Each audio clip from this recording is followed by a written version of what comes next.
আসসালামু আলাইকুম ওরহমতুল্লাহি ওয়াবারাকাতুহ। আলহামদুলিল্লাহি রাব্বিল আলামিন ওয়াসসালাতু ওয়াসসালামু আলা মান লা নাবিয়্যা বা'দা, আম্মা বাদ।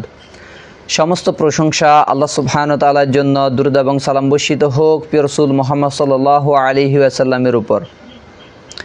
কোরবানির প্রধান উদ্দেশ্য কি? কোন উদ্দেশ্য নিয়ে একজন মানুষ তিনি কোরবানি করবেন? তো নাসাইয়ের হাদিসে উল্লেখ করা হয়েছে 3140 নম্বর হাদিসে রাসূলুল্লাহ সাল্লাল্লাহু আলাইহি সাল্লাম বলেন, ইন্নাল্লাহা লা ইয়াকবালু মিনাল আমালি ইল্লা মা কানা লাহু খালিসান ওয়া বাতাগিয়া বিহি ওয়াজহুহু, যে নিশ্চয় আল্লাহ সুবহানাহু ওয়া তাআলা কোনো আমলে কবুল করবেন না যদি না সেটি খালেস হৃদয়ে একনিষ্ঠ আল্লাহ সুবহানাহু ওয়া তাআলার সন্তুষ্টির জন্য না হয়। অর্থাৎ আল্লাহ সুবহানাহু ওয়া তাআলার সন্তুষ্টি ব্যতি রেখে কেউ যদি কোনো আমল করে সেটি কখনোই কবুলযোগ্য হবে না, সেটি হয়ে যাবে শিরক, সেটি হবে আল্লাহ সুবহানাহু ওয়া তাআলার সাথে অংশীদার। যে কোনো ব্যক্তিকে বা কোনো বস্তুর জন্য সন্তুষ্টির জন্য সে আমল করছে, বীরত্বের জন্য, প্রশংসা পাওয়ার জন্য, খ্যাতি অর্জনের জন্য, সুনামের জন্য তিনি আমল করছেন, সে আমল কখনোই কবুলযোগ্য হবে না, কারণ একনিষ্ঠ ছাড়া আল্লাহ সুবহানাহু ওয়া তাআলা কবুল করেন না। সহিহ বুখারীর 1 নম্বর হাদিসে এসেছে, ইন্নামাল আমালু বিন্নিয়াত, সমস্ত আমল নিয়তের উপর নির্ভরশীল। যদি তার নিয়ত খাঁটি হয়, খালেস হয়, আল্লাহর সন্তুষ্টির জন্য হয়, তাহলে সেটি কবুলযোগ্য হবে, না হলে সেটি কখনোই কবুলযোগ্য হবে না।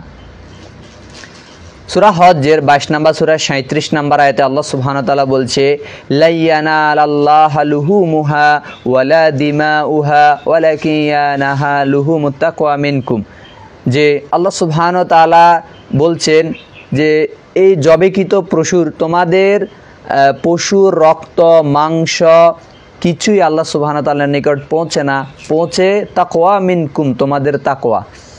যে আল্লাহ সুবহানাহু ওয়া তাআলা বলছে যে রক্ত মাংস পশুর, কোরবানির পশুর কিছুই আল্লাহ সুবহানাহু ওয়া তাআলার নিকট পৌঁছে না, শুধুমাত্র মানুষের তাকওয়া হচ্ছে আল্লাহ ভীতি। সে আসলে কোন উদ্দেশ্যে তিনি এই কোরবানি দিচ্ছেন, তার মনের সুপ্ত চাহিদা, ইচ্ছাটুকুই যে আল্লাহর সন্তুষ্টির জন্য, আল্লাহর রিজামন্দি পাওয়ার জন্য, নাকি অন্য কোনো কারণে তিনি কোরবানি দিচ্ছেন। কি মাংস খাওয়ার জন্য, মানুষের প্রশংসা পাওয়ার জন্য, খ্যাতি অর্জনের জন্য, যে অনেক বড় গরু কোরবানি দিলে, উট কোরবানি দিলে মানুষ তার প্রশংসা করবে, সে উদ্দেশ্যে রেখে, কোন উদ্দেশ্যে রেখে তিনি কোরবানি দিচ্ছেন। তাই কোরবানির প্রধান লক্ষ্য উদ্দেশ্য হচ্ছে যে আল্লাহর সন্তুষ্টি, তিনি আল্লাহ সুবহানাহু ওয়া তাআলার রিজামন্দি পাবেন, আল্লাহ সুবহানাহু ওয়া তাআলার সন্তুষ্টি অর্জন করবেন। এই নিমিত্তে যদি তিনি কোরবানি করে সেটি হবে যে গ্রহণযোগ্য, কবুলযোগ্য, কারণ আল্লাহ সুবহানাহু ওয়া তাআলা মুত্তাকি ছাড়া কবুল করেন না। হাবিল কাবিলের কোরবানির প্রসঙ্গে আল্লাহ সুবহানাহু ওয়া তাআলা বলেছেন, এটি সূরা মাইদার 5 নম্বর সূরা 27 নম্বর আয়াতে উল্লেখ করা হয়েছে যে আল্লাহ সুবহানাহু ওয়া তাআলা মুত্তাকি ছাড়া কবুল করেন না। তাই যারা একনিষ্ঠ আল্লাহ সুবহানাহু ওয়া তাআলার সন্তুষ্টির জন্য আমল করেন, সে আমল আল্লাহ সুবহানাহু ওয়া তাআলা কবুল করেন। তাহলে যারা কোরবানি দিচ্ছেন তাদের যে নিয়াতকে খাঁটি করতে হবে, ইখলাসকে স্বচ্ছ করতে হবে, যে আমি কী কারণে আমি কোরবানি দিচ্ছি। যদি মানুষের যশ খ্যাতি প্রশংসা হয় তাহলে এটি বাদ দিতে হবে, অন্তর থেকে একনিষ্ঠ আল্লাহর সন্তুষ্টিকে নিয়ে আসতে হবে, যে আমি ইবাদত করব আল্লাহ সুবহানাহু ওয়া তাআলার সন্তুষ্টির জন্য। শুধু কোরবানি নয়, আমাদের যাবতীয় প্রত্যেকটি আমল, প্রতিটি আমলের পেছনে এই শর্ত যে আল্লাহ সুবহানাহু ওয়া তাআলার সন্তুষ্টি থাকতে হবে।